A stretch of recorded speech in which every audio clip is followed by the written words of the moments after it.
These are the faces of a silent disaster. Those children's lives are not being protected. 18 children in southeast Georgia. They all have been diagnosed with cancer. Says we got a problem. 2 years ago when we started this, we had a 300% increase over the state average. We have a 500% increase today. We've had 10 cases this year diagnosed in our little community. Joan Tybor lived in Waycross, Georgia for 30 years and developed health problems. 2 doctors told me that I'd die if I stayed there. 18 months ago, she moved and says she's doing better. In 2013, Tybor and several other parents created silentdisaster.org to increase awareness.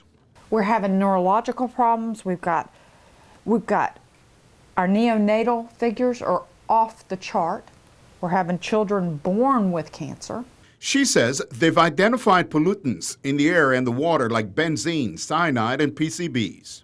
With all the rain, these underground plumes are moving out. And we are finding contamination miles away.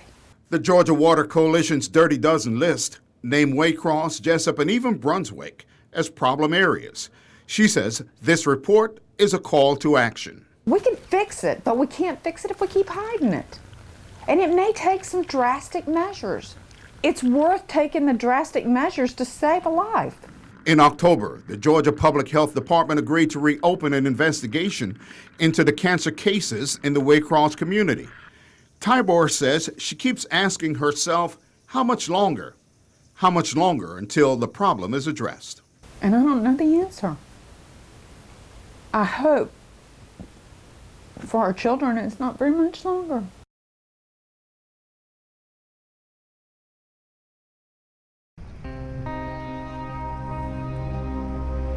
In southeast Georgia, where the tractor trailers rule the road and the sound of their engines break the silence, residents are worried about a cancer cluster. It's not supposed to be there. Former Waycross resident Joan Tybor calls it the silent disaster. You don't see it. It's not like a Mack truck coming down the road that's fixing to run you over. A 2014 Georgia Department of Public Health report states the childhood cancer rate in Waycross was higher than the state average. Stage 4. In 3 months. That's right. June 1st, 2015. Cancer hit Crystal Rice's family. It tested their faith. I was mad at God for a little while, and I wouldn't pray, and things like that. And finally, I just went to my God, and I said, God, I need you, and I need some strength. Her 14-year-old daughter, Lexi, who's never been sick in her life, was diagnosed with rhabdomyosarcoma, a rare cancer. I never thought this would happen. When I met Lexi, she was having a good day, holding on to her cell phone, talking about how she misses being in school. But her resolve to live is clear and strong. You just give up or fight. And what did you decide to do? To fight it.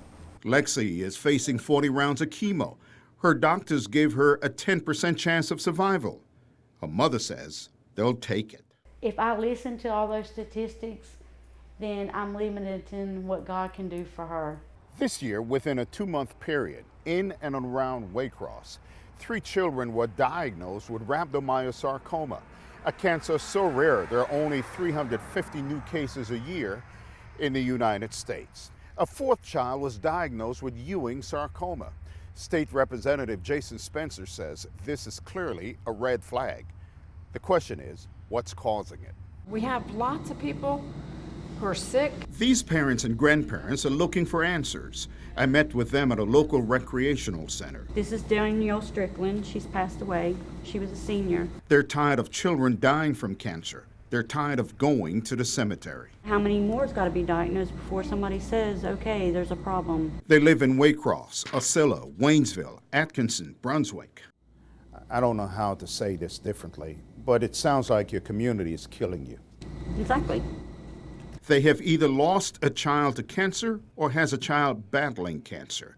Dee Williams and her daughter, August, live in Waynesville. I was diagnosed when I was 11 on April 17th of 2009. Her cancer is now in remission, but not long enough to be called a survivor. They suspect the problem is environmental, but they're not sure.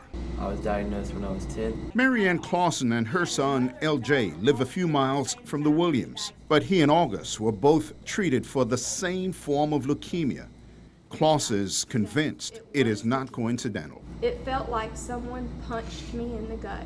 Peggy Adams still mourns the death of Nayland, her grandson. Nayland passed away January the 4th. Had 7 months of battling stage 4 neuroblastoma. He was 22 months old. And he lives near several more here in Waycross.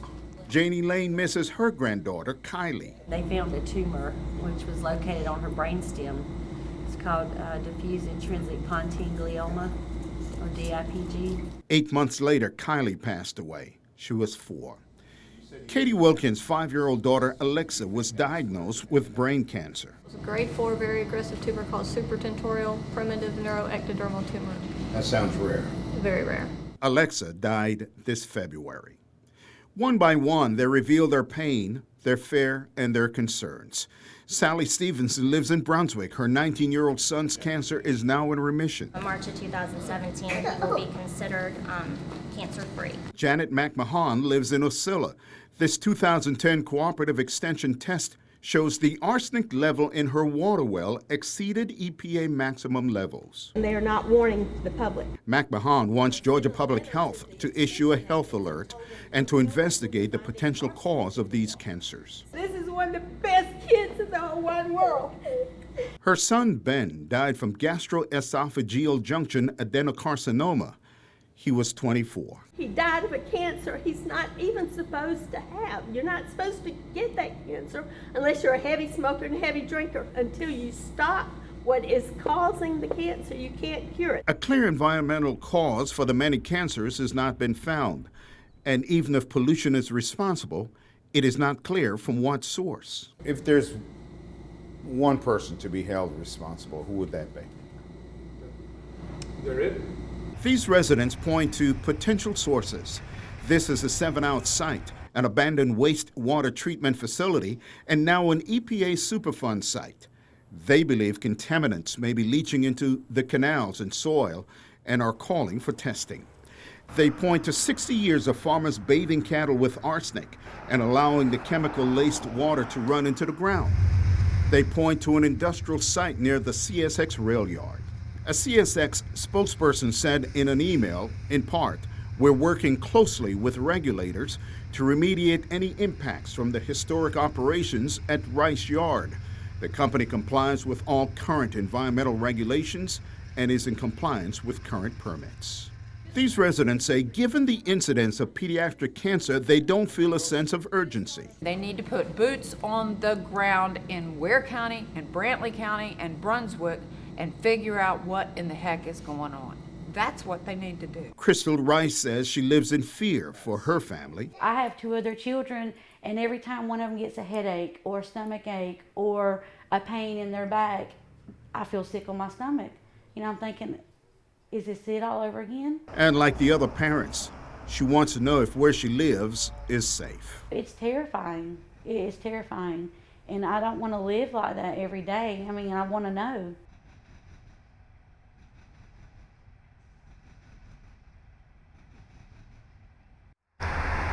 Given its charm and rural setting, is Waycross as safe as it seems? We have lots of people who are sick, all kinds of problems, neurological, cancer. These parents and grandparents have searched for peace of mind and for answers. A number of children have been diagnosed with cancer. Some have lost their fight at an early age. Our South Georgia communities are being ignored. If it was, it is no longer.